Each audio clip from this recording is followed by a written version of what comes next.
জীবনে অনেক সময় আমরা ভাবি আমি এত চেষ্টা করছি কিন্তু ফল তো কিছুই পাচ্ছি না। কিন্তু এখানে একটা প্রশ্ন আছে, তুমি কি গাছ লাগিয়ে পরের দিনে তার ফল আশা করো? Hello friends, welcome back to my channel Bithi's world, starring Farhana Haidar Khan Bithi. ধৈর্য মানে শুধু অপেক্ষা করা নয়, বরং সেই অপেক্ষার সময়টাকে শক্তিতে রূপান্তর করা। যখন তুমি নিজের লক্ষ্যের দিকে ধীর কিন্তু স্থিরভাবে এগিয়ে যাও, তখন সময়টাই তোমার হয়ে কাজ করতে শুরু করে। আজকের টপিক ধৈর্য। চলো বন্ধুরা, ধৈর্য নিয়ে আজকে আমরা কিছু কথা বলি। ধৈর্যই হলো সাফল্যের নীরব চাবিকাঠি। দেখবে অনেকেই মাঝপথে হাল ছেড়ে দেয়। তারা অপেক্ষা করতে পারে না, সহ্য করতে পারে না। কিন্তু যারা চুপচাপ নিজের উপর বিশ্বাস রেখে ধৈর্য ধরে এগিয়ে যায়, তাদের সফলতা একদিন এমন জায়গায় পৌঁছায় যা সবাইকে অবাক করে দেয়। Great things take time, stay patient, stay consistent. তাই আজ যদি সব কিছু ধীরে এগোচ্ছে মনে হয়, হতাশ হবে না। হয়তো তুমি এখনও ফল দেখছো না, কিন্তু তোমার শিকড় মাটির নিচে শক্ত হচ্ছে। তোমার ধৈর্যই তোমার সাফল্যের নীরব চাবিকাঠি। কথাগুলি তাদের সাথে শেয়ার করো যারা ধৈর্য ধরার অভাবে জীবনে ভালো কিছু পাওয়ার আশা থেকে নিজেকে অবাঞ্ছিত মনে করছে। অথচ একটু খেয়াল করলেই আমরা সহজেই বুঝতে পারি যে জীবন সবসময় আমাদের মন মতো চলবে না। এটাই বাস্তবতা। তুমি হয়তো অনেক পরিশ্রম করছো, মানুষের সাথে ভালো আচরণ করছো, তবু পরিস্থিতি বদলাচ্ছে না।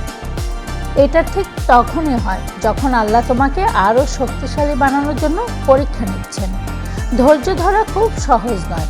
অনেক সময় নিজের আবেগকে সামলানোই সবচেয়ে কঠিন যুদ্ধ হয়ে দাঁড়ায়।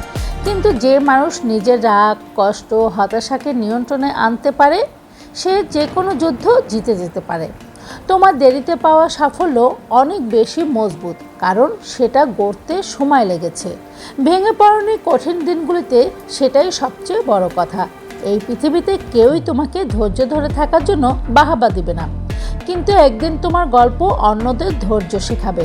ঠিক সেই দিনটা পর্যন্ত নিজেকে শক্ত রাখো। তোমাদের জীবনেও ধৈর্য ধরার গল্প যদি থেকে থাকে, তাহলে কমেন্টে আমাদের সাথে শেয়ার করো। তোমার গল্প হোক অন্য কারো জীবন গড়ার অনুপ্রেরণা। আমরা যখন কষ্টে থাকি একটা কথা খুব শুনি, ধৈর্য ধরো। অনেক সময় মনে হয় এটাও একটা ফাঁকা সান্ত্বনা, তাই না? কিন্তু আসলে ধৈর্য মানে নিজেকে আটকে রাখা নয়, বরং নিজেকে তৈরি করা। তুমি হয়তো জানো না, এই কঠিন সময়টাই হয়তো তোমাকে সবচেয়ে বড় শিক্ষা দিচ্ছে।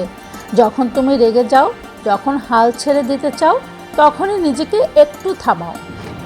একবার ভাবো তো, এই কষ্টটা যদি আজ না থাকতো, তাহলে কি তুমি এতটা শক্ত হতে পারতে? ধৈর্য তোমাকে গন্তব্যে দ্রুত পৌঁছাবে না, কিন্তু সঠিক পথে পৌঁছাবে। তাই আজ যদি সব কিছু এলোমেলো মনে হয়, যদি নিজের কষ্ট বোঝানোর মানুষ না থাকে, তবুও নিজের মনকে বলো, আমি ধৈর্য ধরবো, কারণ আমি জানি আমি থেমে যাইনি। ভিডিওটি মন দিয়ে শোনো এবং ধৈর্য ধরে তোমার জীবনকে সামনের দিকে এগিয়ে নিয়ে যাও। শেয়ার করো বন্ধুদের সাথে যারা ধৈর্যহারা হয়ে অস্থিরতায় জীবন হারাচ্ছে।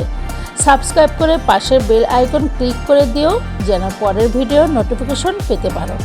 আবার দেখা হচ্ছে নতুন কোনো ভিডিও নিয়ে। সেই পর্যন্ত ধৈর্য ধরে অপেক্ষা করো। বিথিস ওয়ার্ল্ডে জুড়ে থাকার জন্য অনেক অনেক ধন্যবাদ।